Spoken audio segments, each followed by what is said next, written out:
Bonjour et bon réveil, il est 8h à Tel Aviv, c'est le morning. Merci d'être avec nous. Voici les titres à la une de l'actualité ce matin. La crise des migrants continue de s'aggraver. Emmanuel Valls annonce la création d'un centre d'accueil à Calais. Angela Merkel avertit quant à elle que l'échec d'une réponse à la crise menace les accords de Schengen. L'ouverture des frontières en Europe pourrait voler en éclats. En Cisjordanie, cet accrochage violent cette nuit dans la ville de Jenin. L'arrestation de membres du djihad a mal tourné. Un soldat israélien et 5 Palestiniens ont été blessés. Et puis, ces images, vous les connaissez, elles ont fait le tour du monde en quelques heures. Un soldat israélien tente de maîtriser un garçon palestinien. C'était vendredi dernier. Seulement voilà, les dessous de cette affaire sont surprenants. On vous dit pourquoi dans un instant. Et puis rangez les maillots de bain, sortez les cartables. Rentrée scolaire ce matin pour 12,34 millions d'élèves en France. Grand retour sur les bancs de l'école ce mardi avec son traditionnel cortège de larmes et de panique. On y revient largement dans cette édition. Et il n'y a pas qu'à l'école qu'on fait sa rentrée. On s'arrête ce matin sur les femmes qui vont marquer la rentrée 2015. Hillary Clinton, la reine Elisabeth, Ségolène Royal, Mélissa Laurent. Tour d'horizon à suivre dans le morning.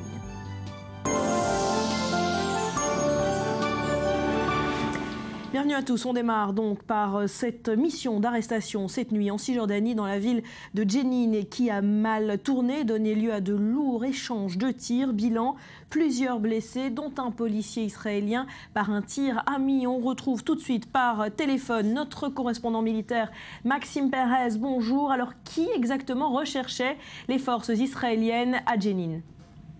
Eh bien, les forces israéliennes étaient à la recherche de 2 hommes, en particulier Bassem Assaadi et Ibrahim Jaber, 2 hauts responsables du Hamas et du djihad islamique en Cisjordanie, et plus spécifiquement dans ce secteur très sensible de Jenin. L'objectif de Tsahal, c'était d'abord évidemment d'éviter un piège et surtout de ramener en vie ces 2 Palestiniens recherchés pour éviter toute complication. Il n'y a pas eu de mort, contrairement à ce qui a été d'abord annoncé par les Palestiniens sur les réseaux sociaux. Mais la situation a très vite dégénéré. Alors justement, pourquoi la situation a dégénéré à ce point? Pourquoi l'opération a-t-elle mal tourné? Il faut bien comprendre qu'il s'agit d'une opération de routine, comme il y en a presque chaque nuit en Cisjordanie, mais qu'en même temps, il s'agit d'une opération très délicate à mener, une opération véritablement de guérilla urbaine dans ce secteur donc, de Jenin, du fait notamment d'une importante concentration de camps de réfugiés. Ce sont des fiefs islamistes. Il a fallu mobiliser un nombre assez important de soldats israéliens pour sécuriser la zone. On parle d'une 50aine de jeeps et de blindés utilisés dans l'opération, un déploiement quasiment inégalé depuis la seconde intifada. Ça n'a pas suffi à dissuader des jeunes palestiniens, des jeunes lanceurs de pierres à s'en prendre violemment aux forces israéliennes. Il y a eu des heurts particulièrement spectaculaires, une bonne partie de la nuit, quelques échanges de tirs aussi qui ont fait un blessé grave côté israélien, un membre des forces spéciales de la police. On n'exclut pas d'ailleurs ce matin qu'il ait été touché par des tirs amis. Voilà. Alors une opération, Maxime, il faut le souligner, qui prend place également dans un contexte de tension dans les territoires palestiniens. Oui, c'est clair. Il y a une tendance à la recrudescence des attentats en Cisjordanie et cela a justifié hier d'ailleurs une importante réunion ministérielle autour de Benjamin Netanyahou. Il y a une volonté connue maintenant du Hamas et du djihad islamique d'enflammer un peu la situation en Cisjordanie, à défaut de pouvoir le faire à Gaza pour le moment. Et ce regain d'activité terroriste pousse l'armée israélienne et le Shabak à redoubler de vigilance et à multiplier les opérations comme celle d'hier soir, des arrestations préventives comme on les appelle. Et à chaque fois, bien sûr, il existe un risque d'embrasement, surtout quand c'est un chef du Hamas ou du djihad islamique qui est visé. Voilà donc pour cet incident à Jenin cette nuit. Merci beaucoup Maxime Perez. Retour en France avec cette visite qui a un poids symbolique considérable. Manuel Valls s'est rendu hier à Calais pour montrer à ses partenaires européens que le gouvernement est mobilisé sur la question des migrants et que la France est à l'initiative avec l'Allemagne. Le Premier ministre a annoncé d'ailleurs la création d'un centre de détention à Calais. Explication Léa Berdugo. Des paroles aux actes. Après un discours plutôt généreux sur l'accueil des migrants, le Premier ministre est en visite à Calais, un des lieux les plus symboliques de la crise migratoire. La journée est riche en annonces. La France avait dit espérer une nouvelle aide financière de l'Union européenne. Elle est désormais officielle. Nous allons mettre à la disposition des autorités françaises jusqu'à 5 millions d'euros supplémentaires. Ces nouveaux fonds serviront à la mise en place d'un campement pouvant offrir une assistance humanitaire pour environ 1500 migrants ainsi qu'à soutenir le transport des demandeurs d'asile de Calais vers d'autres destinations en France. Une nouvelle plutôt bien accueillie par les autorités françaises. Ce centre serait créé au cœur de la zone baptisée la Jungle, où vivent des milliers de migrants dans un bidonville de fortune. Le Premier ministre promet l'établissement d'un tel dispositif le plus vite possible. L'idée, c'est qu'il puisse ouvrir au début de l'année, puisqu'il faut des travaux pour permettre la construction de ce centre, donc au début de l'année 2016.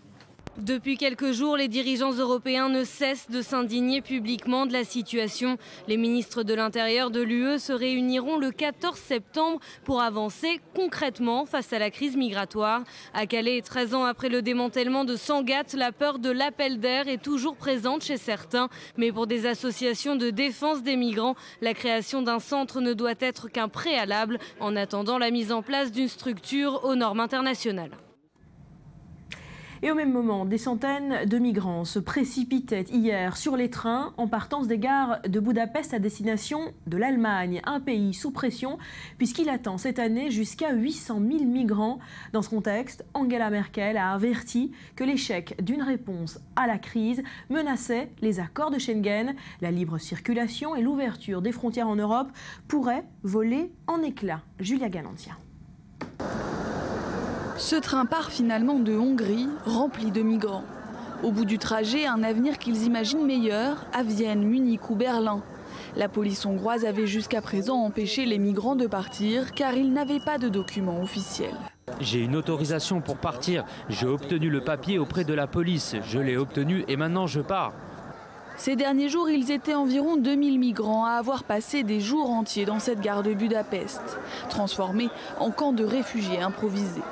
Des centaines de personnes qui campent à même le sol, du linge qui sèche dans les escaliers et certains qui demandent de l'eau et de l'aide médicale. Les volontaires sont débordés face à un risque de crise humanitaire.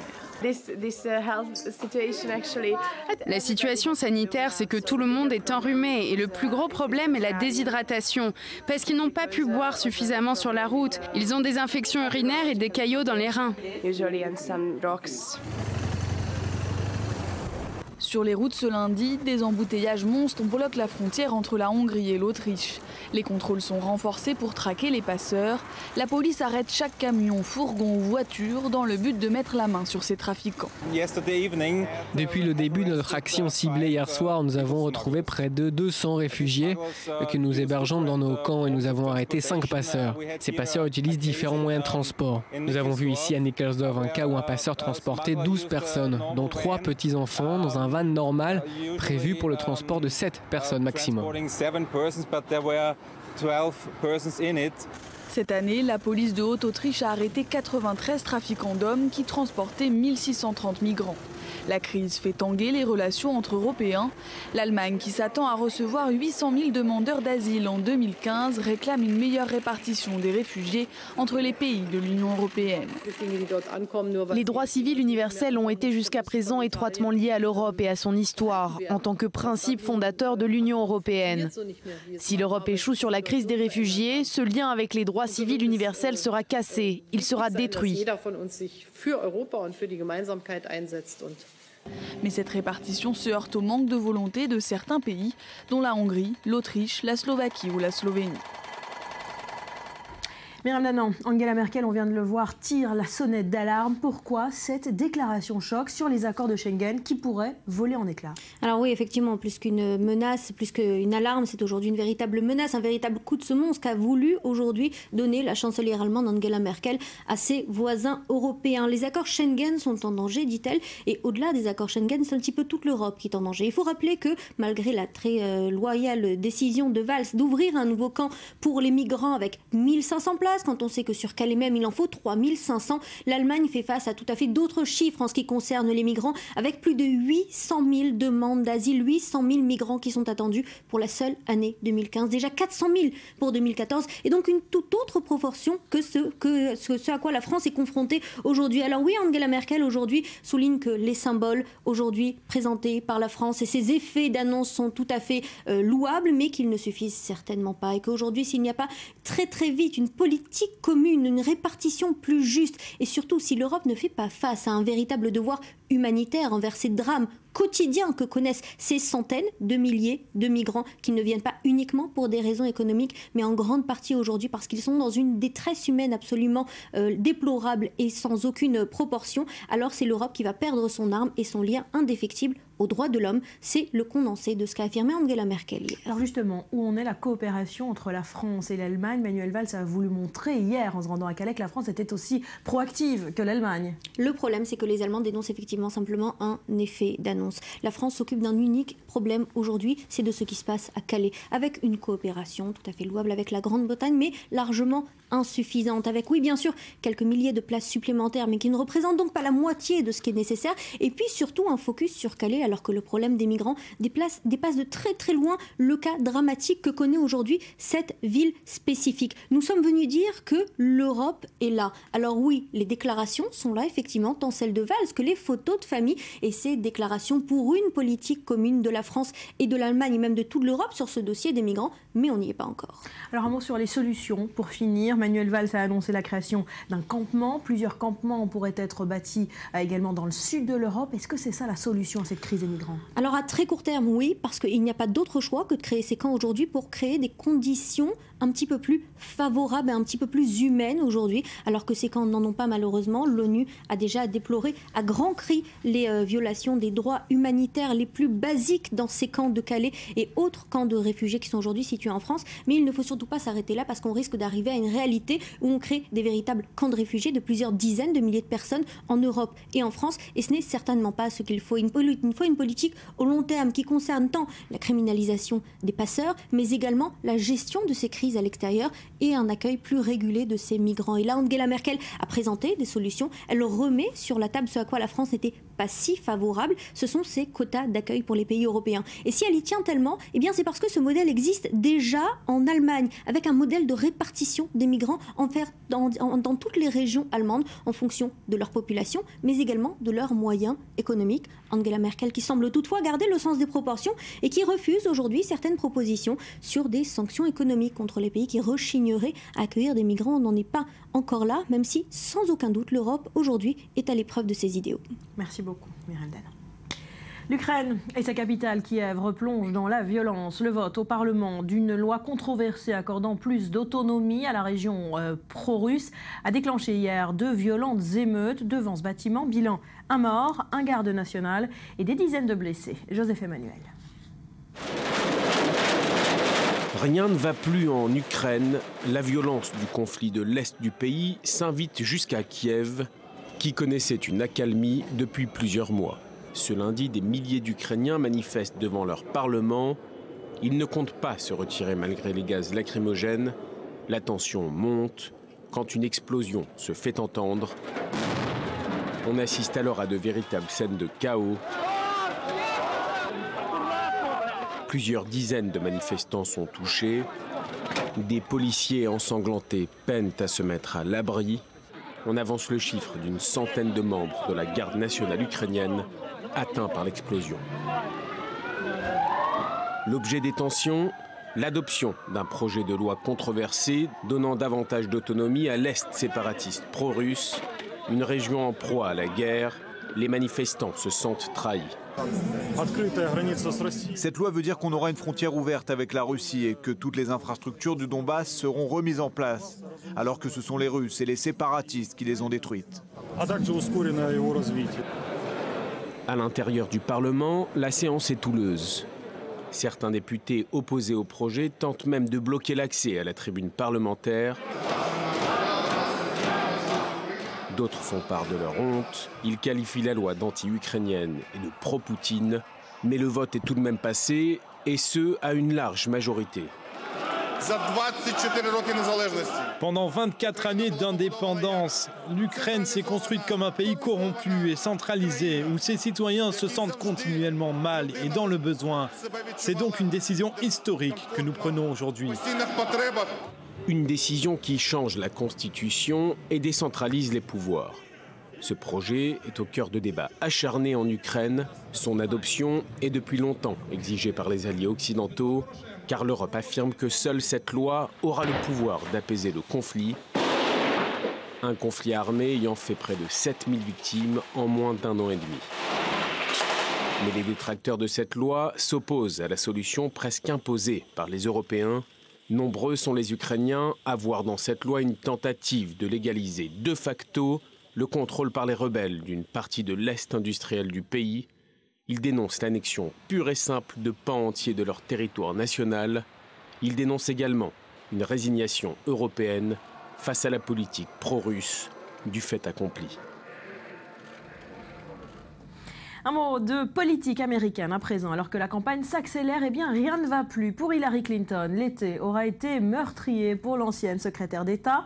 Alors qu'elle était pressentie comme la seule candidate démocrate crédible, eh bien son avance dans les sondages ne cesse de s'éroder. Explication, Océane Nicole, et on en parle juste après. Les opposés s'attirent, l'un est milliardaire, l'autre souhaite taxer Wall Street. Mais ces deux extrêmes ont donc un point commun, celui de faire de l'ombre à Hillary Clinton. Dans le paysage politique, la candidate démocrate est en effet coincée entre Donald Trump, le républicain, et Bernie Sanders, un socialiste démocrate. Et si l'épouse du 42e président des États-Unis est toujours favorite pour prendre les rênes de la Maison-Blanche, sa cote d'opinion défavorable ne cesse de grimper, atteignant 53% contre 48% en juillet dernier. Une chute qui permet donc à son adversaire Bernie Sanders d'enregistrer son meilleur score avec 22% des intentions de vote. Adidas au pied, ce sénateur de 73 ans prône la gratuité des études supérieures ou encore un salaire minimum de $15. Il incarne donc le contraire d'une Clinton riche et célèbre issue d'une dynastie politique. Malgré tout, elle peine à se faire apprécier par l'Amérique profonde. Les Américains veulent du changement, arrêter d'alterner entre les Bush et les Clinton. Et pour ça, Sanders et Trump sont là. Du haut de sa méga fortune, Donald Trump sait en effet parler aux Américains. En tête dans son camp républicain, il continue de grimper dans les sondages. Dernièrement accusé de porter une perruque, Trump a répondu par l'humour, invitant lors d'un meeting une militante à vérifier la bonne santé de ses racines capillaires sous les applaudissements de la foule. Trump et Sanders, deux décontractés qui risquent donc de faire tanguer Hillary Clinton dans ses primaires qui débuteront officiellement le 1er février prochain. Emmanuel Levon, ça vous fait rire la saga capillaire de Donald Trump ? Oui, ça fait partie du folklore effectivement des élections primaires, mais c'est là-dessus qu'il forme sa popularité, justement, sur ce genre d'anecdotes, sur ce comportement presque enfantin. C'est ça aussi qui lui attire beaucoup de votes. Voilà, c'est ces gimmicks auxquels nous a habitués Donald Trump. Alors vous êtes professeur de relations internationales, spécialiste de politique américaine. On va essayer de décrypter cette campagne avec vous. D'abord, pourquoi Hillary Clinton dégringole comme ça dans les sondages? Qu'est-ce qui déplaît chez Hillary ? D'abord, il y a eu le scandale de ses emails, de son serveur privé, et beaucoup de gens commencent à se poser des questions. On n'est pas encore sorti de l'auberge avec cette histoire. Ensuite, Hillary Clinton n'est pas populaire, par exemple, auprès de l'Amérique profonde, et même auprès des femmes, parce que la plupart des femmes dans les sondages la perçoivent comme beaucoup trop carriériste, comme froide. Contrairement à son mari, ça n'est pas quelqu'un qui a cette chaleur humaine. C'est une femme très froide. Et puis n'oubliez pas qu'elle aura 67 ans au moment des élections. Elle n'est pas jeune non plus. Et encore une fois, il y a également le phénomène dont a parlé votre reportage de dynastie, de more of the same, encore les Clinton, encore les Bush. Alors que les gens votent pas seulement avec leur tête, mais aussi avec leur cœur. Ils veulent du changement. Barack Obama avait été élu parce qu'il présentait un changement, il présentait quelque chose de nouveau. Hillary Clinton représente surtout le passé. Alors justement, les Américains espéraient un souffle nouveau avec Barack Obama, celui peut-être de replacer l'Amérique en haut de l'échelle. Ils ont été déçus, ils en ont assez de ces changements timides, on va dire. Non, je pense que d'abord il a été réélu, il a été élu 2 fois. Bon, la première fois il avait effectivement cet enthousiasme, premier candidat afro-américain, etc., jeune, charismatique, etc. Il a quand même été réélu lorsqu'il s'est présenté une 2e fois, avec évidemment un résultat que l'histoire pourra juger. Mais en tout cas, du point de vue de l'électorat américain aujourd'hui, c'est sûr qu'on n'est plus à l'époque de cet enthousiasme. Et puis il y a toujours un effet de balancier. Les démocrates ont été à la Maison-Blanche pendant presque 8 ans. Ouais. Théoriquement, les républicains devraient avoir l'avantage. Ouais. l'alternance qui devrait l'emporter.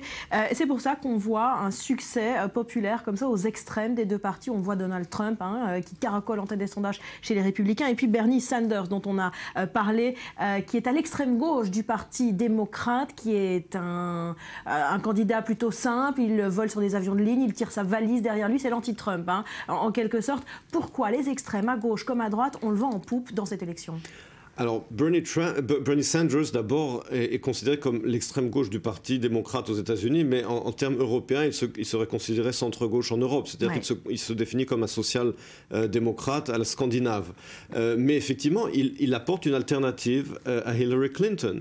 Et cela, ça attire effectivement les électeurs. Du côté républicain, la rhétorique enflammante de Donald Trump attire l'Amérique profonde qui en a assez de l'establishment de Washington. Alors d'un côté, on se dit que plus on va s'approcher du jour J, plus les gens vont reprendre leurs esprits et choisir un candidat éligible. Mais d'un autre côté, quand on voit par exemple ce qui se passe aujourd'hui au Parti travailliste en Angleterre avec Jeremy Corbyn, il semble que certains électeurs semblent se moquer du résultat des élections et veulent des candidats qui sont inéligibles. Donc peut-être que les électeurs également, aussi bien au Parti républicain qu'au Parti démocrate, choisiront des candidats complètement inéligibles. Voilà, l'avenir nous le dira. Une campagne qui s'annonce intéressante. En tout cas, merci beaucoup, Emmanuel Navon. Allez, rangez les maillots de bain, sortez les cartables. Rentrée scolaire ce matin pour 12,34 millions d'élèves en France. Grand retour sur les bancs de l'école ce mardi avec son traditionnel cortège de larmes et de panique. Mais pour la ministre de l'Éducation, eh bien, la rentrée devrait être sereine avec plusieurs réformes et changements. Océane Nicole. 12 millions d'élèves s'apprêtent à franchir les portes de l'école et pour cette nouvelle rentrée scolaire, beaucoup de changements attendent les écoliers. Le gouvernement fixe 3 objectifs à l'école, être plus exigeante, être plus juste et être inscrite au cœur de la République.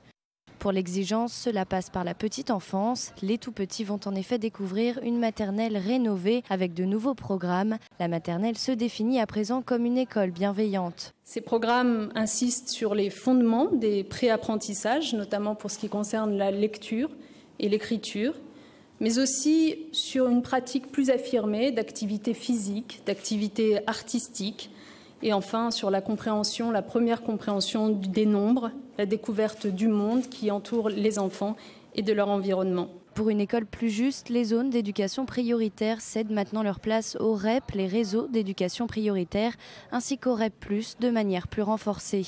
De nouveaux noms pour de nouveaux programmes, le soutien sera désormais établi dès la 6e, le but étant de réduire l'écart entre les élèves en éducation prioritaire et ceux en cursus classique. Le réseau d'éducation prioritaire, c'est des endroits où nous accueillerons davantage de personnels médico-sociaux, médecins, infirmières, assistantes de services sociaux, etc. Je le dis clairement, sur ce point, le gouvernement a fait le choix et l'assume d'être inégalitaire en moyens pour être égalitaire en réussite pour tous les élèves, parce que nous n'acceptons pas le déterminisme social. Enfin, une rentrée scolaire plus républicaine à partir de la primaire et ce jusqu'à la terminale. L'arrivée tant attendue de l'enseignement moral et civique fait son apparition. Cette nouvelle matière avait été trouvée à la suite des attentats de janvier dernier et des perturbations de la minute de silence dans certains établissements. Elle remplace donc l'éducation civique en y ajoutant une place importante au débat et à l'argumentation. Car si la France est en pointe dans l'éducation à la citoyenneté, le Conseil national d'évaluation du système scolaire souligne un aspect désincarné, voire hors sol de ces enseignements. Une faille qui pourrait être donc solutionnée par cette nouvelle rentrée. Et puis cette année, la rentrée est plus connectée que jamais. Entre stylo, correcteur d'orthographe, cahiers connectés, cartables, numériques, eh bien la rentrée 2015 s'annonce particulièrement high-tech. Ah oui, plein de nouveautés. Vous avez par exemple ce cahier connecté en apparence. Alors un cahier, tout ce qu'il y a de plus normal, sauf que ce cahier a une particularité. Il numérise et envoie automatiquement tout ce que vous écrivez vers votre ordinateur ou votre tablette. Texte, dessin, notes. Alors plusieurs modèles existent. Vous avez celui-ci, le LiveScribe, créé par le fameux cahier Moleskine, ou encore le Rocketbook. Alors là, c'est carrément la version réutilisable, parce que pour effacer une page, qu'est-ce que vous faites? Eh bien, vous la passez au micro-ondes. 30 secondes, exactement. Alors, difficile à faire entre deux cours, mais quand même, ça a l'air de marcher. C'est permis ? Bien, alors pour l'instant, tout ça, on va parler de nouveautés qui sont vraiment au stade vraiment, ce sont des innovations. Ça marche aussi pour les grands et c'est vrai qu'on n'en a pas beaucoup dans les écoles. Alors vous avez aussi, s'ils trouvent des financements, ce stylo qui va carrément vibrer si vous faites des fautes d'orthographe. Ça s'appelle le Learn Sniff. Il attend des financements, il est allemand. Alors lorsque l'enfant fait une faute d'orthographe, ça vibre une fois. Lorsqu'il fait une faute de grammaire, ça vibre 2 fois. Et là aussi, ça a l'air quand même d'ouvrir pas mal d'horizons. Alors autre petite révolution, vous vous souvenez de votre poignet en souffrance à essayer de suivre le prof pendant des heures qui parle trop et trop vite. Alors voici peut-être la solution, c'est un tableau blanc interactif. Le Smart Cap, c'est celui que vous voyez sur vos écrans. Alors il permet aux élèves de récupérer directement ce que le professeur dit sur les smartphones et autres tablettes grâce à une connexion Bluetooth. Alors là évidemment ça marche aussi en entreprise et ça va sauver pas mal d'encre aussi. Autre solution, même si aussi à ses tout débuts, le cartable numérique dont on aurait toutes rêvé, toutes et tous, remplacer des kilos de bouquins par des tablettes, ça aussi c'est à l'étude. Alors bien sûr, ça coûte cher, ça se vole, ça a été essayé dans certains établissements scolaires. On a quand même trouvé ça relativement pédagogique malgré tout. L'école de demain qui nous permettra finalement peut-être de plus venir en cours tout simplement. Exactement, c'est ce que laisse supposer le robot de téléprésence, carrément un écran avec une caméra montée sur roulette qui se télécommande à distance. Alors le robot a été testé dans certains établissements en France l'année dernière et il a permis notamment à des élèves malades d'aller à l'école sans vraiment y être. J'en vois plus d'un qui rêve déjà et pour preuve que cette rentrée sera résolument connectée, eh bien, le plan numérique de la ministre Najat Vallaud-Belkacem qui indiquait cette année que 570 établissements pilotes en France se verront dotés d'équipements mobiles et de ressources numériques. Alors une solution qui est à ses tout débuts, la solution connectée, mais je pense que dans quelques années on trouvera plus ça vraiment original. Merci beaucoup Betsabe. En attendant, bonne rentrée à tous ce matin. Un mot de sport pour finir. C'est hier soir à minuit qu'a fermé le marché des transferts en football. Et comme chaque été, il y a toujours des transactions choc de dernière minute. Seul à Lazerwal.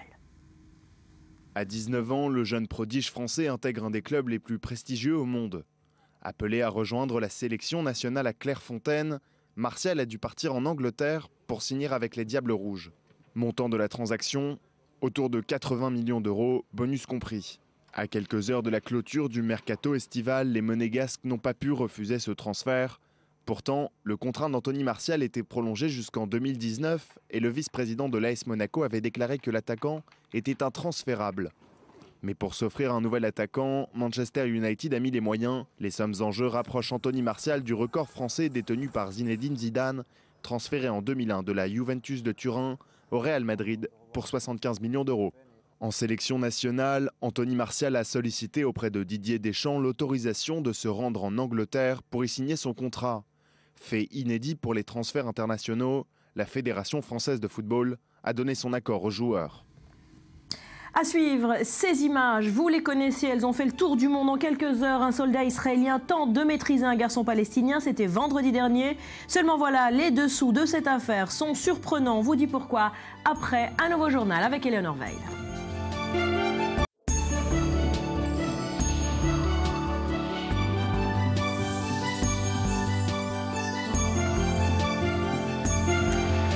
On est de retour sur le plateau du Morning, c'est désormais officiel. L'ONU confirme la destruction d'un des joyaux historiques de la cité de Palmyre en Syrie. Le groupe État islamique a détruit une partie du temple de Baal, un des monuments romains emblématiques de la ville. Il était classé au patrimoine mondial de l'humanité par l'UNESCO. Joseph Emmanuel. Il était le monument antique le mieux conservé de Syrie. Détruit à l'explosif, le temple de Baal, joyau de l'époque hellénistique. 3 mois après la prise de la ville syrienne de Palmyre, l'État islamique poursuit son entreprise de démolition culturelle. Cet édifice construit en 32 de notre ère et dédié au dieu Soleil représente l'un des plus importants monuments religieux du 1er siècle en Orient. Dans un remarquable état de conservation, son plan est typique des temples du Moyen-Orient, situé au milieu d'une esplanade sacrée de plus de 60 000 mètres carrés. Ces murs sont entourés par plusieurs rangs de colonnes, mais selon le directeur des antiquités et des musées de Syrie, il y a bien eu une explosion, mais qui n'aurait pas endommagé les colonnes. Ce qui est certain, c'est que l'État islamique contrôle totalement le site depuis plusieurs semaines. Les islamistes avaient déjà il y a peu détruit le temple Baal Shamin, classé comme le temple Baal au patrimoine mondial de l'UNESCO. Ils avaient également utilisé ce lieu juste avant de le détruire pour mettre à mort plusieurs dizaines d'hommes de la région.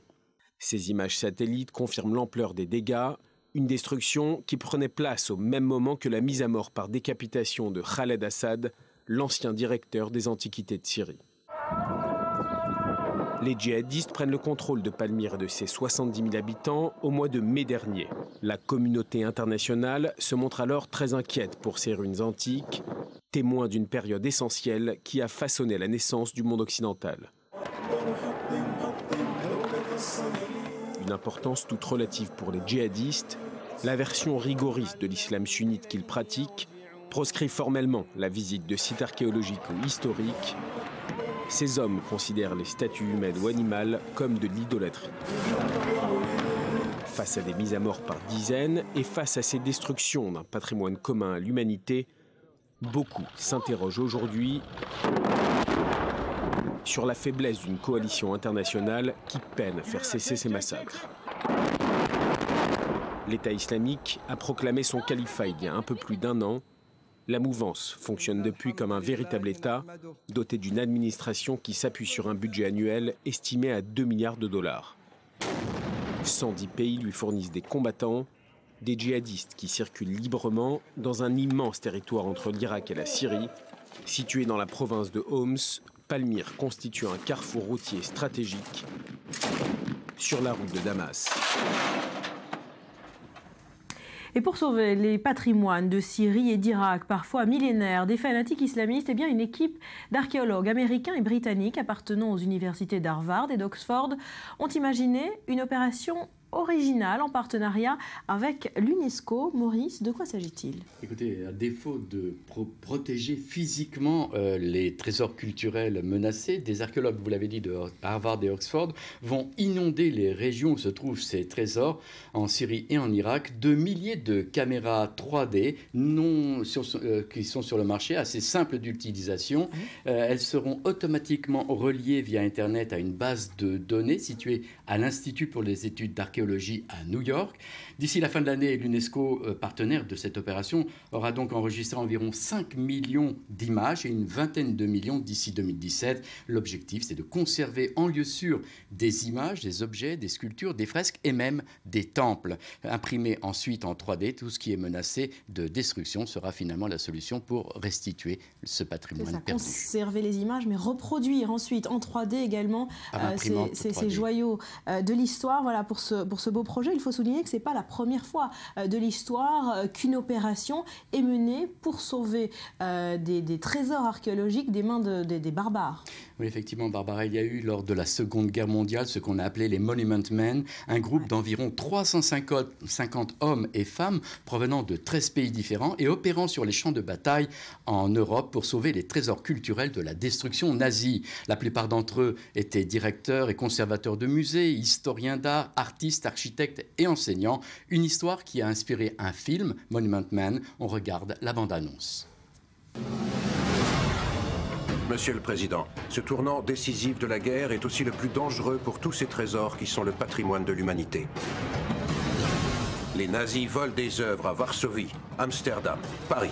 Je dois constituer une équipe pour sauver ce qui peut l'être et retrouver ce qui a disparu. Les Monuments Men. Signé par Roosevelt. Vous êtes combien? Pour l'instant, 6. Seigneur. Avec toi, on sera 7. On peut exterminer toute une génération, raser les maisons des gens, ils les rebâtiront. Et si vous détruisez leur mémoire, leur histoire, c'est comme s'ils n'avaient jamais existé. C'est ça que veut Hitler, et c'est pour cette raison que nous nous battons.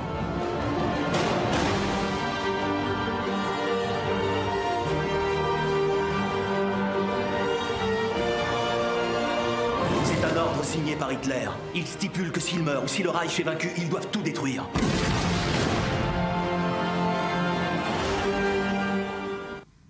Alors il faut préciser qu'au cours de la dernière année du conflit, les Monument Men retrouvèrent et rendirent à leurs propriétaires légitimes près de 5 millions d'objets artistiques et culturels volés par Hitler et les troupes nazies.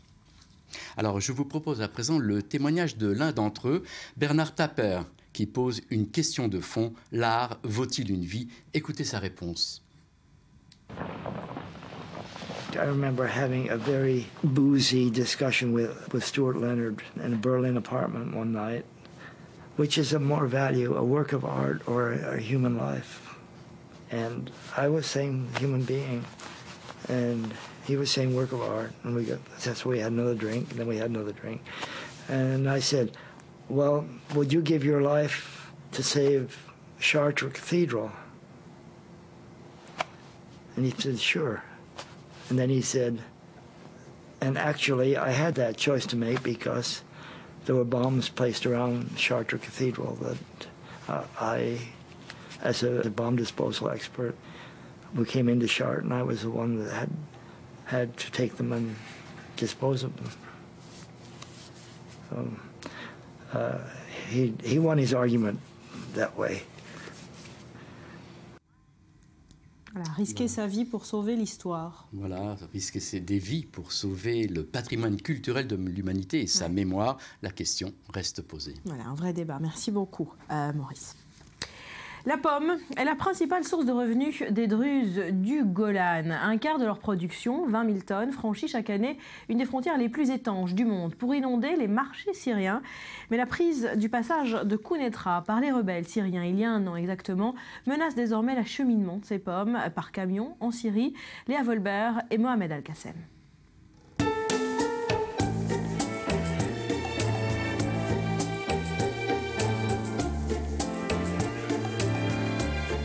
Ici, sur le plateau du Golan, les pommes ont une importance aussi bien économique que sociale. Elles représentent une source de revenus considérable pour une population qui s'appuie principalement sur l'agriculture pour vivre. Les hauteurs du Golan sont originaires de l'export de milliers de tonnes de pommes chaque année. Une partie est vendue sur les marchés locaux et grâce à un accord avec le ministère de l'Agriculture syrien, 30% des pommes sont exportées vers la Syrie. Un peu comme un moyen détourné d'aider les fermiers qui se trouvent du côté syrien du Golan. Mais 4 ans de guerre en Syrie et le contrôle du point de passage frontalier de Quneitra par les rebelles auront eu raison des exportations de pommes vers la Syrie, exportations interrompues depuis un an. D'après les fermiers, ce qui rend la situation encore plus injuste, c'est la compétition des communautés agricoles israéliennes avoisinantes, mais aussi les importations européennes et américaines en Israël. Assad Safadi est producteur de pommes. Il dirige aussi des entrepôts réfrigérés à Majd al-Shams sur les hauteurs du Golan. Son discours n'est pas très optimiste. Alors que l'an dernier, la récolte saisonnière de pommes a été très abondante, les prix réduits ont forcé les agriculteurs à étendre les périodes de réfrigération. Ils espéraient que les prix remontent.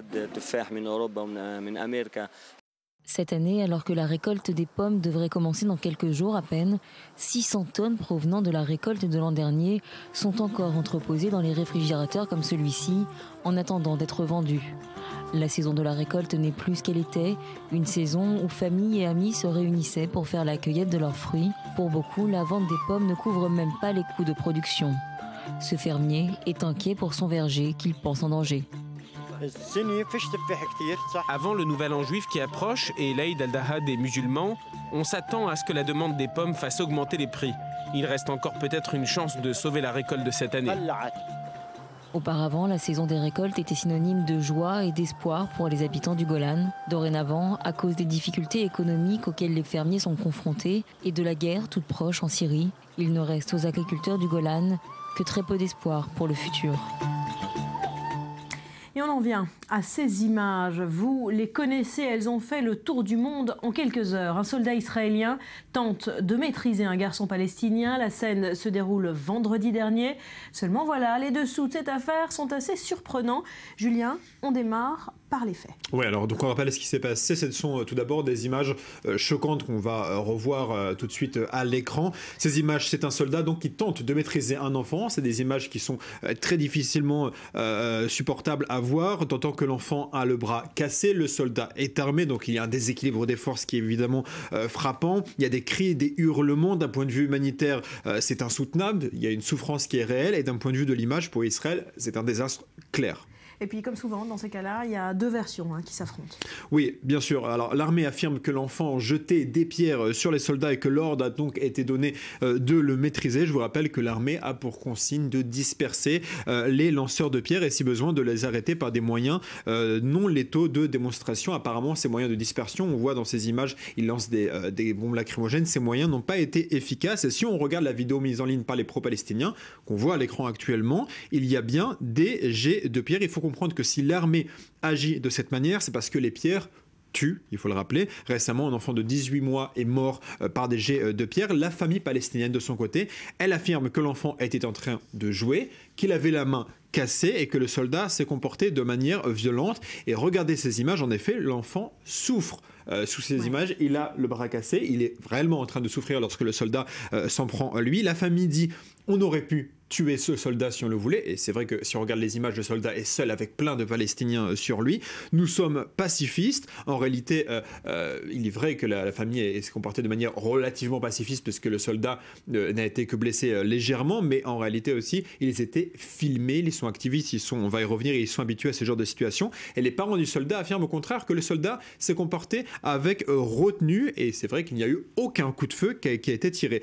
Si on regarde les vidéos complètes, on ne voit pas de pierre dans les mains de l'enfant qui a été ensuite arrêté. On ne sait pas si c'est l'entièreté de la vidéo, mais en tout cas, dans ce qui a été publié, il n'y a pas de pierre dans les mains de l'enfant, et l'enfant clairement ne représentait pas une menace sérieuse pour le soldat. Il faut le rappeler, les soldats auraient pu disperser l'enfant d'une autre manière que celle qu'on a vue. Ce qu'il faut comprendre tout de même, c'est que ce genre de manifestation, c'est un classique en Cisjordanie. Des enfants qui provoquent des soldats. La famille disait elle est pacifiste, mais si on y regarde de plus près, c'est une famille qui est activiste. Le but, en fait, c'est de venir avec un maximum de caméras, regardez ces images et d'attendre que des soldats dérapent. Ça a lieu presque toutes les semaines. Regardez le nombre de caméras sur ces images. Ce sont des captures d'écran de la vidéo que j'ai réalisée, la vidéo mise en ligne par les pro-palestiniens, je précise. Et à chaque fois, le but, c'est de venir au-devant des soldats, de les provoquer en les insultant, en lançant des pierres, et d'attendre la moindre provocation. Regardez cette vidéo. La famille qui se dit pacifiste, en fait, la famille est une famille connue, parce que dans cette vidéo qu'on va revoir, qui date de 2012, on voit la même famille, la même scène, plein de caméras. Regardez, le jeune garçon avec sa sœur. Ouais. Pareil, même scène, des insultes contre les soldats qui sont poussés, et les parents derrière et les activistes derrière qui attendent le moindre dérapage. Et regardez cette scène. Hop, les parents, les adultes qui poussent l'enfant sur les soldats en espérant une provocation de la part des soldats. Et là, regardez, elle attend la caméra pour se mettre en scène. C'est la sœur qui d'ailleurs a été félicitée par Erdogan, le président turc, dans le passé. Voilà, donc pour ces images qui datent de 2012, 3 ans avant les faits. En Thaïlande, merci Julien. En Thaïlande, pas un jour sans des révélations contradictoires sur l'enquête. Après l'attentat qui a fait 20 morts le 17 août dernier, après l'arrestation d'un suspect, ce sont 2 autres mandats d'arrêt qui ont été lancés, dont un contre une femme portant le hijab. Explication, Myri Maman. Nouvelle avancée dans l'enquête sur l'attentat de Bangkok. 2 nouveaux suspects sont recherchés.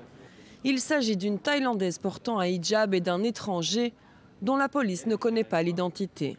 Pour les autorités thaïlandaises, il ne fait aucun doute que le suspect d'origine turque arrêté samedi a bénéficié de complicité étrangère, mais également thaïlandaise. D'abord, il y a les entrées et sorties du pays. Ensuite, il y a l'hébergement, la préparation de la bombe et la fuite. Des étrangers n'ont pas pu agir seuls. Des Thaïlandais sont forcément impliqués dans le processus.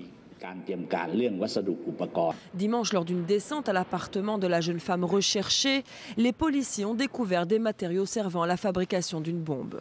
Le raid a eu lieu dans un immeuble du quartier de Minburi, dans la même banlieue où a été interpellé le suspect d'origine turque samedi. Il y a 2 ans, il y a eu une bombe à 1 kilomètre d'ici. Samedi, un homme a été arrêté dans la zone. Nous poursuivons les recherches tous les jours dans le quartier. Jusqu'ici, plusieurs scénarios ont été envisagés comme motivation pour l'attentat au cœur de Bangkok qui a fait 20 morts et 120 blessés. Il a été question de terrorisme international, d'opposants à la junte militaire, de vengeance de la minorité musulmane turcophone ouïghour, mais la thèse privilégiée est celle de trafiquants de faux papiers. Des dizaines de faux passeports ont été saisis à l'appartement du suspect interpellé. On va se quitter pour un nouveau point complet sur l'actu. Juste après, elles vont marquer la rentrée 2015. Hillary Clinton, la reine Elisabeth, Ségolène Royal, Mélissa Laurent.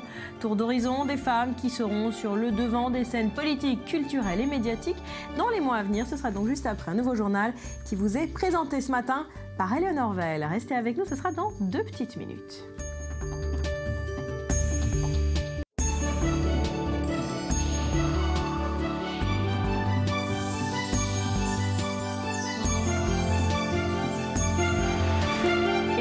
Sur le plateau du Morning, merci d'être avec nous. Rentrée scolaire ce matin, vous le savez, pour 12,34 millions d'élèves en France.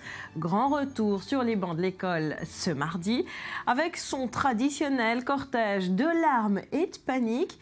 Mais pour la ministre de l'Éducation, eh bien, la rentrée devrait être plutôt sereine, avec plusieurs réformes et changements. Océane Nicole. 12 millions d'élèves s'apprêtent à franchir les portes de l'école et pour cette nouvelle rentrée scolaire, beaucoup de changements attendent les écoliers. Le gouvernement fixe 3 objectifs à l'école, être plus exigeante, être plus juste et être inscrite au cœur de la République.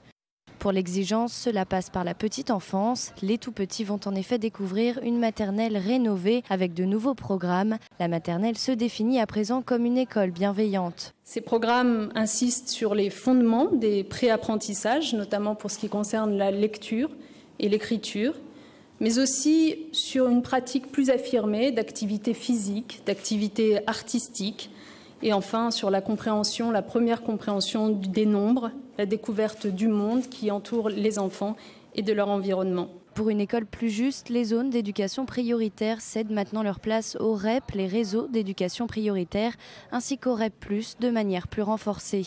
De nouveaux noms pour de nouveaux programmes, le soutien sera désormais établi dès la 6e, le but étant de réduire l'écart entre les élèves en éducation prioritaire et ceux en cursus classique. Les réseaux d'éducation prioritaire, c'est des endroits où nous accueillerons davantage de personnels médico-sociaux, médecins, infirmières, assistantes de services sociaux, etc. Je le dis clairement, sur ce point, le gouvernement a fait le choix et l'assume d'être inégalitaire en moyens pour être égalitaire en réussite pour tous les élèves, parce que nous n'acceptons pas le déterminisme social. Enfin, une rentrée scolaire plus républicaine à partir de la primaire et ce jusqu'à la terminale. L'arrivée tant attendue de l'enseignement moral et civique fait son apparition. Cette nouvelle matière avait été trouvée à la suite des attentats de janvier dernier et des perturbations de la minute de silence dans certains établissements. Elle remplace donc l'éducation civique en y ajoutant une place importante au débat et à l'argumentation. Car si la France est en pointe dans l'éducation à la citoyenneté, le Conseil national d'évaluation du système scolaire souligne un aspect désincarné, voire hors sol de ces enseignements. Une faille qui pourrait être donc solutionnée par cette nouvelle rentrée. Rentrée scolaire également ce matin en Israël. Et oui, c'est le 1er septembre, personne n'y échappe. Et le ministre de l'Éducation, le très ambitieux Naftali Bennett, a lancé plusieurs grands chantiers pour cette rentrée 2015. Maurice, la rentrée s'annonce donc musclée pour le ministre. Et on s'arrête ce matin sur une de ses réformes phares. Il s'agit de renforcer l'enseignement des mathématiques. Oui, Barbara, et qui mieux que Shimon Peres, ce vieux jeune homme, pour vendre une idée neuve. Regardez. סינוס אלפא שווה, מי יודע? שמעון, אני רוצה שיחה עם ההורים.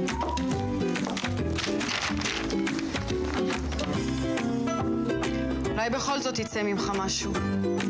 הורים, אל תוותרו לילדים שלכם על 5 יחידות מתמטיקה. לתת 5 מכפילים את מספר תלמידי 5 יחידות מתמטיקה. לתת לעצמך, לתת למדינה, לתת 5. Alors Barbara, il faut tout de même expliquer que dans le système éducatif israélien, les matières sont enseignées en fonction des coefficients choisis par les élèves. Une unité d'enseignement comprend en général 90 heures d'enseignement. Cela veut dire que si vous prenez le coefficient 5, vous aurez 450 heures d'enseignement.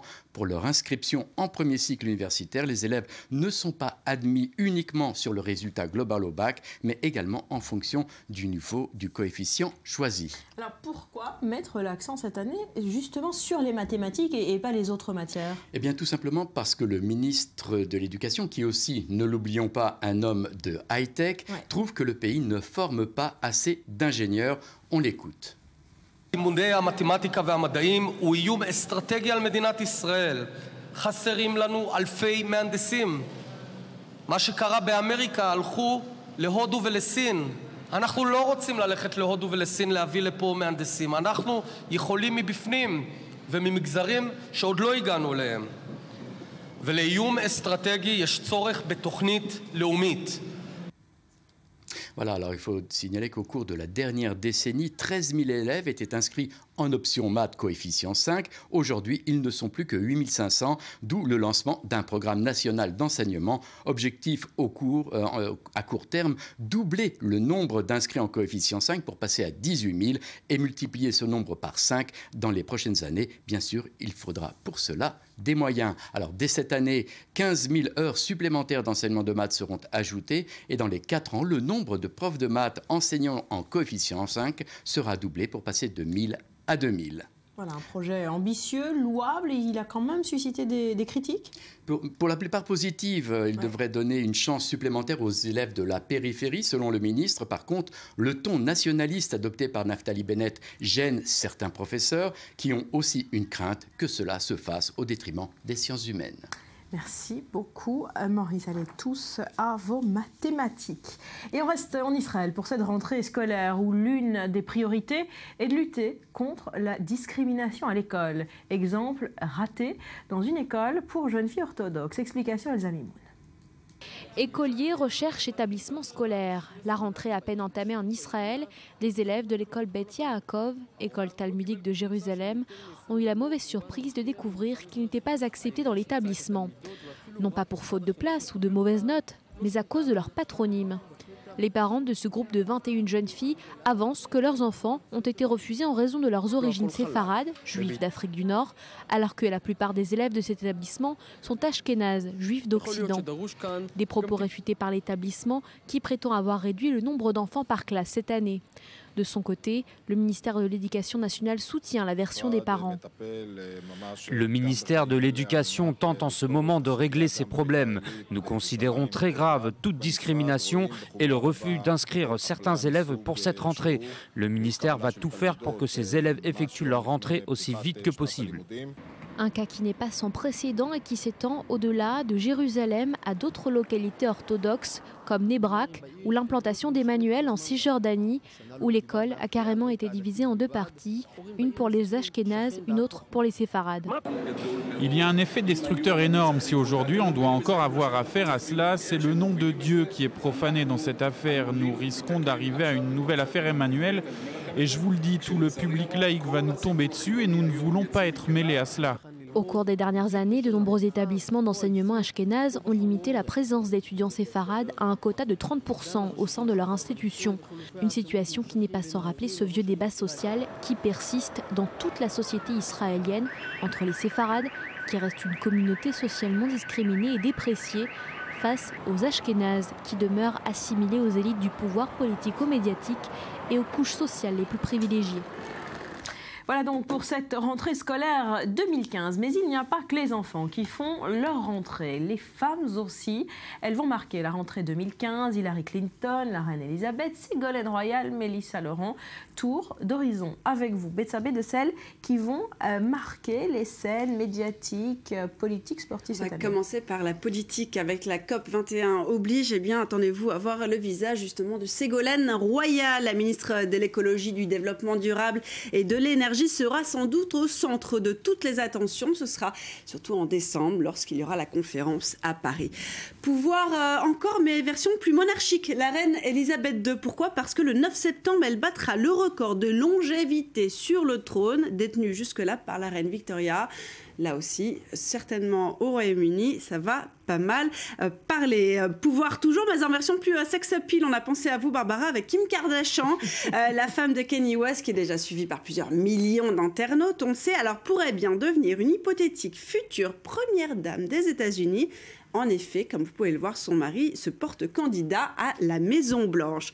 En attendant, c'est Hillary Clinton qui se place en tête des intentions de vote pour l'investiture démocrate en vue de l'élection présidentielle de l'année prochaine. Plus que jamais, on attend l'ancienne secrétaire d'État sur le devant de la scène politique, toujours aux États-Unis donc.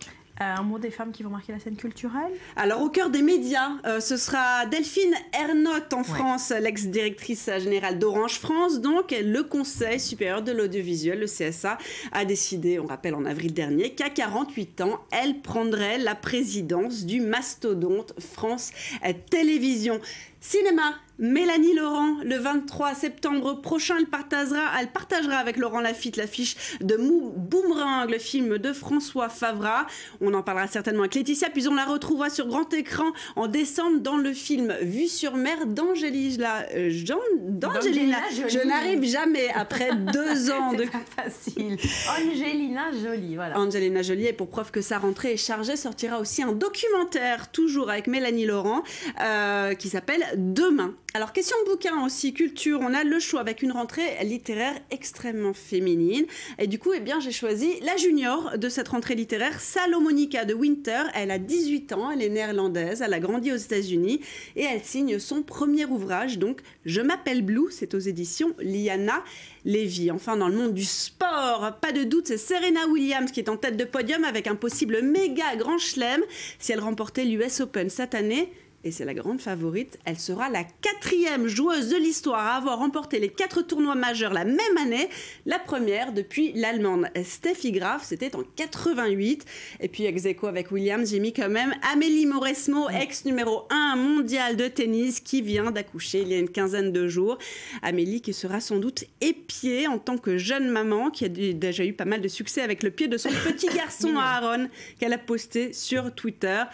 Enfin, les femmes de la rentrée, ce sont avant tout les mamans normales, et oui, celles qui ne se sont pas réveillées à l'heure, celles qui arrivent en retard à l'école, celles qui ont oublié d'apporter la photo d'identité, celles qui n'ont pas acheté toutes les fournitures, celles qui ont oublié le doudou dans la voiture, celles qui s'énervent, celles qui crament leur plat, celles qui font des tartines au Nutella parce que oui, c'est bon, celles qui achètent des gâteaux bio parce que quand même c'est meilleur pour la santé, celles qui cassent le Power Ranger sans vouloir lui recoller la jambe, et surtout celles qui n'ont pas sans arrêt envie de faire joujou. Bref, les mamans qui ne sont pas parfaites, ce sont aussi les mamans de la rentrée.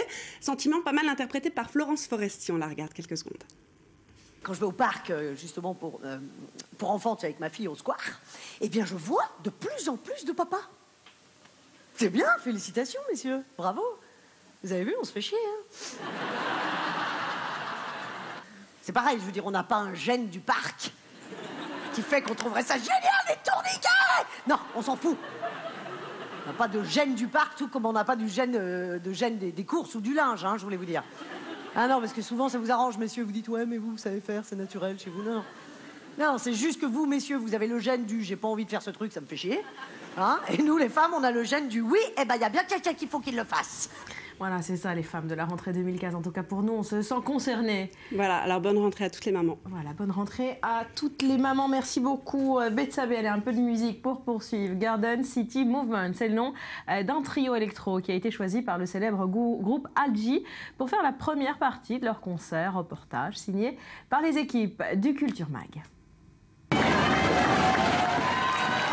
C'est une fusion de sons organiques et d'instruments électroniques. Leur nom, Garden City Movement, un groupe qui commence à faire du bruit.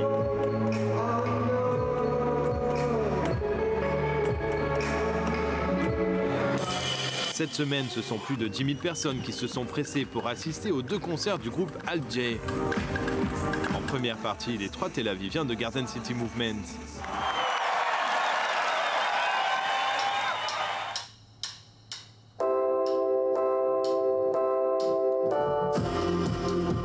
Johnny Charoni, Jossard, Roy Vital. Garden City Movement, c'est avant tout la rencontre de 3 musiciens venus d'horizons différents. L'une des caractéristiques de ce jeune groupe, la capacité d'adaptation aux nouvelles règles du marketing via Internet. Des titres publiés avec parcimonie et en avant-première sur les plateformes spécialisées. Sortir un album d'un coup comme ça, c'est gâcher les créations. On travaille sur des singles, on essaie de mettre le public au défi avec des clips intéressants. Et via des plateformes qui publient nos créations, le temps où l'on sortait un disque et l'on attendait que quelqu'un l'écoute est révolu.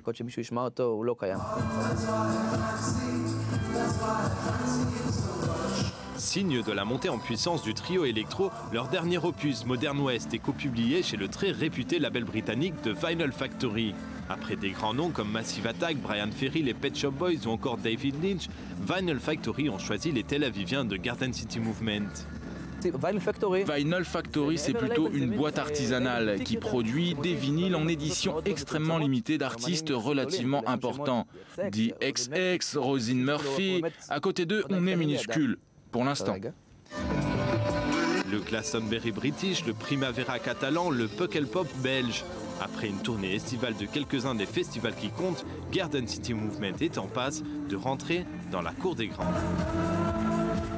Et on va se quitter pour un nouveau journal. Juste après, on reviendra sur cette affaire de sexe, mensonge et cyberattaque après le hacking du site de rencontre extra-conjugale Ashley Madison. Et la révélation de sa clientèle, eh bien une véritable chasse aux sorcières a été lancée pour retrouver ces pirates informatiques. Plus de détails après un nouveau journal qui vous est présenté ce matin par Léonore Veil. Restez avec nous.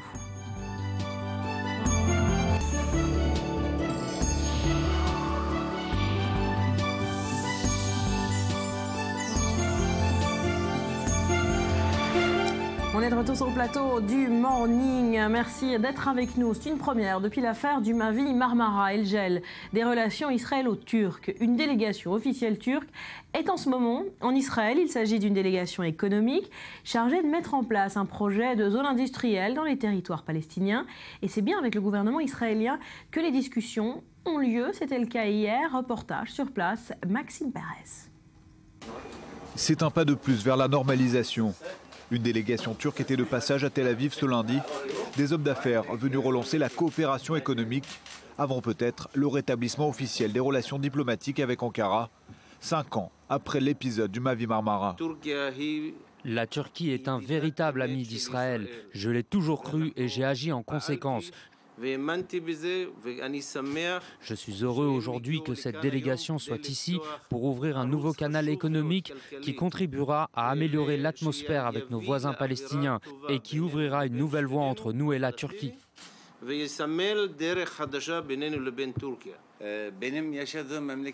En Turquie, notre tradition est de dire que le passé appartient au passé et qu'il faut aller de l'avant. Aujourd'hui, nous sommes animés par ce même état d'esprit.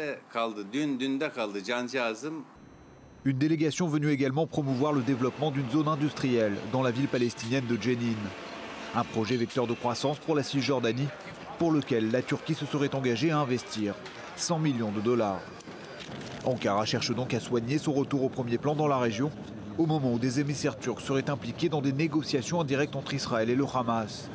En jeu, la poursuite de la trêve contre la levée du blocus de la bande de Gaza, qui passerait par la construction d'un port dont les marchandises seraient au préalable inspectées à Chypre et peut-être même en Turquie, avant de rejoindre l'enclave palestinienne. Tout dépend du niveau d'activité à Gaza, mais nous étudions la possible implantation de sociétés turques à Gaza, notamment pour la reconstruction. Mais pour y parvenir, il est probablement nécessaire de bâtir un port et un aéroport qui faciliteront l'acheminement de marchandises. Un enjeu de taille, car selon des responsables turcs, le rétablissement des relations avec Israël serait directement lié à l'amélioration de la situation dans la bande de Gaza, une façon de dire que la balle se trouve dans le camp de l'État hébreu. Mathias, première normalisation concrète entre les deux pays. Pourquoi maintenant?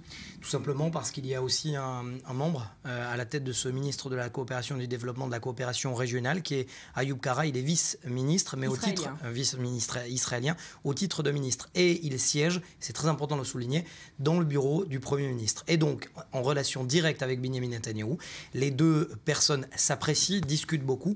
Et donc, il y a une volonté claire d'Ayoub Kara, qui est d'origine druze de la Galilée, qui parle arabe, qui parle avec ses voisins jordaniens et avec les membres, par exemple, des rebelles modérés syriens, eh bien de faire en sorte qu'il y ait une coopération régionale. C'est le but. Il a invité le mois dernier une membre de la délégation palestinienne et cette fois, eh bien, il invite des membres très influents, très importants, des hommes d'affaires turcs ici en Israël, non seulement pour coopérer avec la Turquie, mais également pour essayer d'insuffler un nouveau vent économique à l'intérieur de ces territoires palestiniens. Alors à quelles conditions va se sceller cette nouvelle alliance et ces retrouvailles, si on peut dire ? Écoutez, elle a l'air beaucoup plus, c'est ce que je disais, beaucoup plus économique que politique. D'ailleurs, c'est le vœu de Yair Lapid, ex-ministre des Finances. C'est aussi le vœu de Benjamin Netanyahu, faisons la paix économique avant avant la paix politique. Et donc, c'est ce qu'est en train de faire Ayub Kara, essayer de tisser des liens économiques entre les acteurs de la région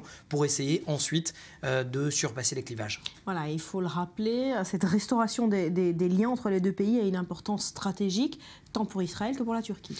Tant pour Israël que pour la Turquie, notamment, alors je parlais la semaine dernière sur ce plateau-là du gaz et du pétrole qui est en provenance du Kurdistan irakien vers Israël, qui passe par des pipelines turcs. La Turquie qui a aussi un pouvoir clair et de puissance dans la région, notamment dans le conflit avec l'État islamique.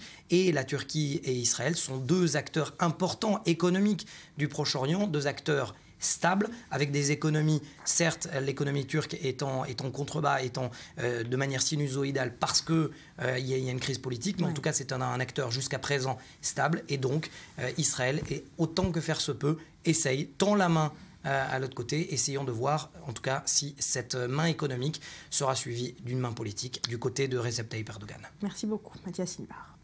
Autre chose à présent, on va revenir sur cette affaire de sexe, de mensonges et de cyberattaques. Après le hacking du site de rencontre extra-conjugale Ashley Madison et la révélation de sa clientèle, eh bien une véritable chasse aux sorcières a été lancée pour retrouver les fameux pirates informatiques en première ligne, des cyber-experts israéliens. Mais c'est le scandale Ashley Madison dans son ensemble, Julien, qui arrive en Israël. Oui, absolument. Il faut comprendre que le site en Israël, en hébreu, existe depuis 2014. Donc un an et demi à peu près que ça existe. Et le PDG mondial, qui a démissionné à la suite du scandale, était en visite en Israël il y a peu de temps. Et il s'est dit très fier de la version en hébreu, puisqu'il y aurait 170 000 abonnés selon cet ex-PDG. Le hic, vous le savez, c'est que des hackers ont publié les données de plusieurs dizaines de milliers d'abonnés et que parmi eux, il y a 50 000 Israéliens. Le scandale ne s'arrête pas là, pas n'importe qui parmi ces 50 000 abonnés. Vous savez, il faut donner vous savez peut-être pas d'ailleurs, Barbara, je ne sais pas, il faut donner son adresse mail pour s'inscrire à ce site. Je sais pas, je l'ai lu. Pour s'inscrire à ce site. Or, parmi les adresses mail relevées donc par les hackers, il y a plusieurs adresses professionnelles du ministère de la Santé, du ministère non, je ne sais pas, nous sommes tous encore des jeunes mariés. Je ne travaille pas ça au ministère de la Santé. Du ministère de la Santé et de la Justice. Le ministre est quand même un orthodoxe ashkénaze. Voilà, il faudra le prévenir. Et un député arabe israélien. Un député concerné également. Exactement, un député arabe israélien. Alors en Israël, ça fait évidemment débat. Est-ce qu'il faut donner au nom le nom du débat? La presse l'a fait, donc on ne va pas le répéter, mais la presse a donné le nom du député arabe israélien. Ouais. Et il faut rappeler tout de même que ce genre de révélation à l'étranger a poussé certaines personnes jusqu'au suicide, donc c'est assez grave. Ouais, donc des graves conséquences, et en Israël on prend cette menace assez au sérieux. Oui, alors la presse a publié plusieurs informations sur le profil des utilisateurs israéliens de Ashley Madison. On apprend que les trentenaires et les quadras sont majoritaires à plus de 70%, hommes et femmes confondus, et que hommes et femmes sont tout aussi fidèles, ou plutôt infidèles l'un que l'autre. Et ce qui est amusant ici, Barbara, c'est de voir que des hackers israéliens ont lancé un pari, retrouver les pirates qui ont publié les données. Pourquoi? Parce que la police canadienne a promis $500 000 à ceux qui retrouveront les fraudeurs. Ils sont persuadés de les retrouver. A priori, c'est possible. On est dans la Startup Nation ici en Israël, tout est possible. Un dernier petit point, notez qu'il y a 87 596 inscriptions de femmes sur le site de Ashley Madison depuis le début de la polémique. Alors, soit c'est des femmes qui sont intéressées, soit des femmes qui cherchent leur mari sur le site. On ne sait pas. Sans doute un peu des deux. Merci beaucoup, Julien. Allez, on en vient à ces images qui nous parviennent de Londres. Plumes et paillettes ont envahi les rues de Notting Hill pour 2 jours dans la capitale anglaise à l'occasion de son célèbre carnaval qui fête la culture caribéenne. Explication Chloé Demoulin. Des plumes, des paillettes et surtout de la bonne humeur. Voilà la recette du carnaval qui se tient chaque année dans les rues de Notting Hill. Une occasion pour les Londoniens de braver la grisaille de la rentrée et hors de question pour eux de se laisser intimider par les orages. Nous sommes anglais, nous sommes londoniens, la pluie ne nous arrête pas. Nous sommes venus avec nos parapluies, nos impairs, tout. Nous voulons simplement danser sous la pluie, on s'en fiche du reste. 1 million de participants, un parcours de 5 km, 60 groupes de musique et des danseurs vêtus de costumes exotiques. Le carnaval de Notting Hill a été institué au début des années 60 suite à de violentes émeutes raciales. Il célèbre depuis la culture afro-caribéenne des immigrés installés dans ce quartier londonien. Le carnaval est dingue, comme d'habitude. Tous les ans, c'est la folie d'être ici. Si vous n'êtes pas ici, vous ratez tout. Le carnaval 2015, c'est fou, il faut être là. Considéré comme la plus grande manifestation de rue en Europe, le carnaval se déroule sous haute surveillance. Vols ou encore agressions, des dizaines d'arrestations ont lieu en marge du défilé, sans toutefois gâcher la fête. Alors on le répète depuis ce matin, vous le savez, nous sommes le 1er septembre. C'est la rentrée un peu partout et même au cinéma. On voit ça avec vous, Laetitia. Une rentrée avec un lot croustillant de nouvelles. On commence par Michel Polnareff qui va faire ses grands débuts sur grand écran. Tout à fait. Tout le monde attend son nouvel album à Michel Polnareff, qui était officiellement prévu pour novembre 2014, le premier depuis Kama Sutra qui était en 1989. Eh bien, c'est au cinéma qu'on va le retrouver finalement Michel Polnareff. Pendant cette longue attente, Yann Moix, le réalisateur de maintenant culte Podium, a annoncé que Polnareff avait donné son accord pour jouer dans la suite du film. On imagine que Michel Polnareff devrait certainement être confronté à Couscous, son sosie interprété par Jean-Paul Roux. Voilà une perspective alléchante pour les fans du premier opus qui avait attiré tout de même 3,5 millions de téléspectateurs. Ouais, c'est énorme. Un cœur qui bat, un nez qui flaire. Une décision qui tombe, c'est Bernard Frédéric. Vous apprendrez à me connaître. Voici l'histoire, mesdames et messieurs, du plus grand sosie Claude François qu'on ait jamais rencontré. Claude François, c'est de l'émotion. Claude François, c'est de la poésie. Voilà ce que c'est, Claude. La poésie, c'est plutôt Brassens, non? Tu m'emmerdes avec Brassens, toi. Hein? L'autre moustache qui ferait mes couilles avec nouilles. J'ai perdu ma couille au fond du ravin. Ça y est, le vrai Bernard était de retour. Enfin une nouvelle tournée, Bernard Frédéric et ses Bernadette. Je peux vous dire que Johnny Hallyday au Stade de France, à côté, c'est un Playmobil dans un évier, hein. Quant à moi, j'étais redevenu le coach de Bernard. C'est vrai que t'as l'air con avec ces lunettes. C'est pas un sosie, papa. Un sosie? Et quelqu'un? Il n'avait aucune personnalité. Je te préviens, Bernard, t'as pas intérêt à redéconner. 4 d'entre vous d'avoir l'immense privilège de devenir une Bernadette. Alexandrie! Alexandra! Marche sur les filles! Marche sur les lignes! Magnolia! Forever! Comment tu prononces? Forever? Forever! Magnolia! Forever! Magnolia!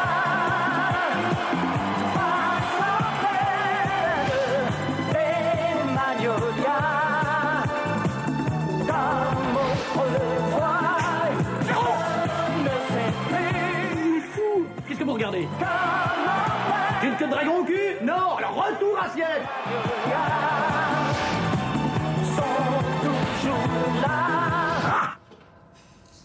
Voilà, ça donne envie, on a hâte de voir le deuxième opus. C'est aussi un bon moyen pour Michel Polnareff de reconquérir le cœur des médias après toute la polémique, notamment de Pascal Obispo et puis de 7LM où il s'était plaint qu'on l'avait sosifié, si on peut dire. On va dire ça comme ça. En tout cas, voilà.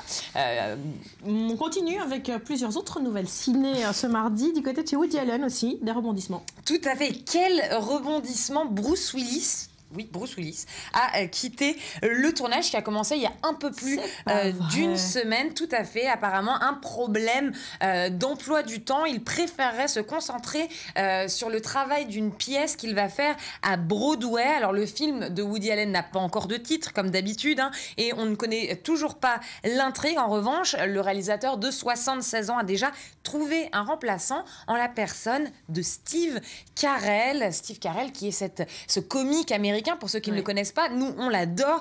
Ces dernières années, on a pu le voir autant dans des films à mourir de rire que dans des rôles dramatiques comme dans Little Miss Sunshine ou alors dans Foxcatcher, pour lequel il avait été nominé aux Oscars en 2015.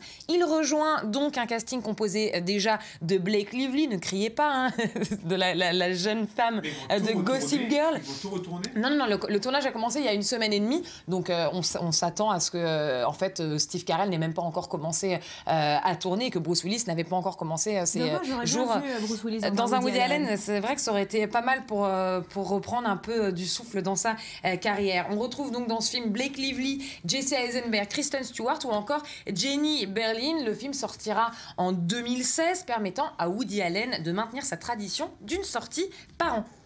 Bon, voilà pour le Woody Allen. On reste à Hollywood avec un Oscar d'honneur qui va être remis notamment à Spike Lee. Voilà, ça va être lors de la 7e édition de la remise de ces prix dits du gouverneur qui aura lieu lors d'une soirée de gala à Hollywood le 14 novembre. C'est la présidente de la prestigieuse Académie des Arts et des Sciences, Cheryl Boone Isaac, qui a annoncé que Spike Lee, l'actrice Gena Rowlands ainsi que Debbie Reynolds vont recevoir des Oscars d'honneur pour l'ensemble de leur carrière ainsi que pour le travail humanitaire de Debbie Reynolds. Ça fait 30 ans que Spike Lee, qui a 58 ans maintenant, est considéré probablement comme l'un des plus grands noms du cinéma indépendant américain, avec des films qui sont devenus cultissimes. C'est un cinéaste engagé. Ces films parlent souvent de racisme, des difficultés auxquelles font face les Afro-Américains. Il a été nominé déjà 2 fois aux Oscars pour For Little Girls en 97, c'était un documentaire, et pour Do the Right Thing, qui est un film cultissime. C'était en 1989, qui était un drame sur un quartier modeste de Brooklyn.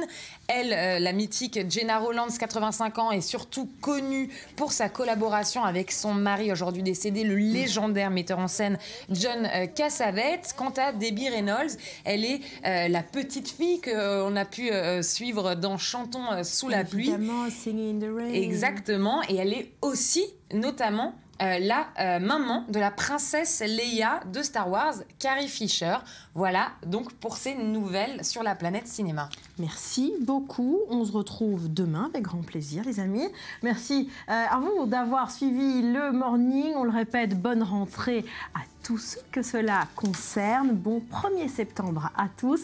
Tout de suite, un nouveau point sur l'actu. À demain. Très belle journée. Portez-vous bien.